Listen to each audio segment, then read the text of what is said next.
Good morning! For today's video, we are going to make breaded pork chop.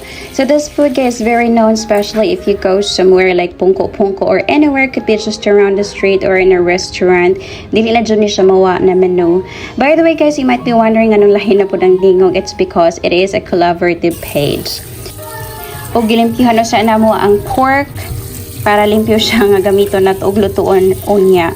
So first guys, among gibuhat na ni is amo sa siya gi-marinate overnight para mas musuod jud ang lami sa seasonings na among gi-sahog ani nga pork. So basic ra kayo among pag-marinate ani guys, no. Among gigamit is salt, seasoning, minced garlic, limoncito and vinegar. Usually the base. So after na guys, pwede na mo siya ukay-ukayon para ma-spread ang iyahang wings. Charing! Bitaw para ma-spread ang iyahang ingredients sa pork. And then, okay lang yun guys, hantod mahumantaan ni.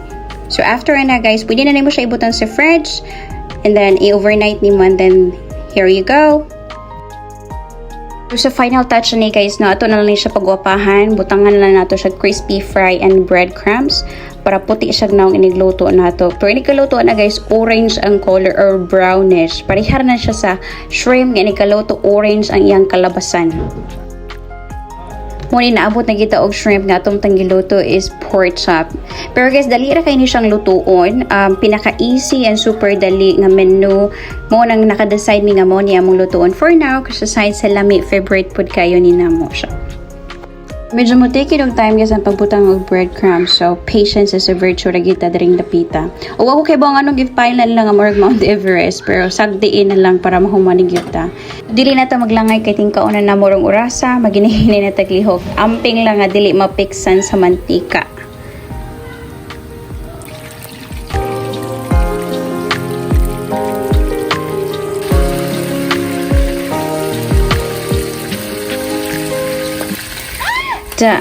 Sana jay hello si yarn palayo lagi diha mo ni pagkaon guys nga magkahilos-hiloso sa kauna ka makakaon so antos pero worth it jud na guys ni kahuman kay lami man pud kaayo ang imong sudan.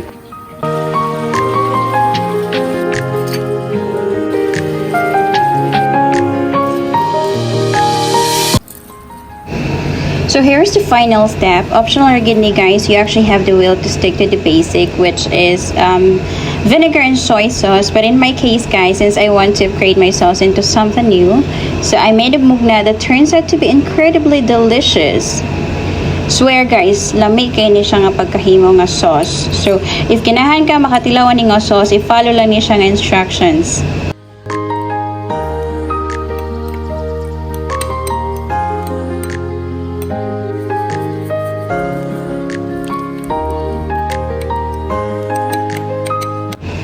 And then, tada! Tilawan na dayon nato ang atong hinagwan og tanaw. Pero usually, guys, ay may mag-dinner there. Dili lang pud kami. Also, the kids. Aside na, I actually work on a graveyard shift. So, we normally took off early para after we eat our dinner, we still have time to play with the kids and brief ourselves as we start our day. So as you can see, natural lagi ta during the pita, no? Basta pa akong buhok kung wala gid ko nagpalaban ng filter, charot. Bitaw guys, as I get older, I actually realize that it's not about the inside, the outside, but it's about the inside that matters most. Ingon pa nila noon, so na pagkagwapa o bati ra gyapon kag batasan, di ba? So always be grateful of what you have right now because you have no idea how many people would love to have what you've got.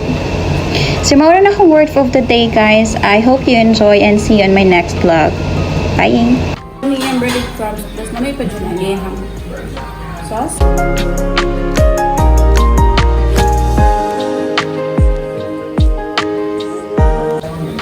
Dahil din ako.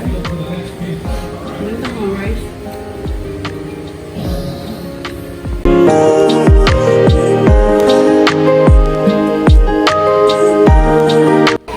For today's videos guys, please subscribe, like and comment down below if you have any suggestions or comments. That's it for today. Bye!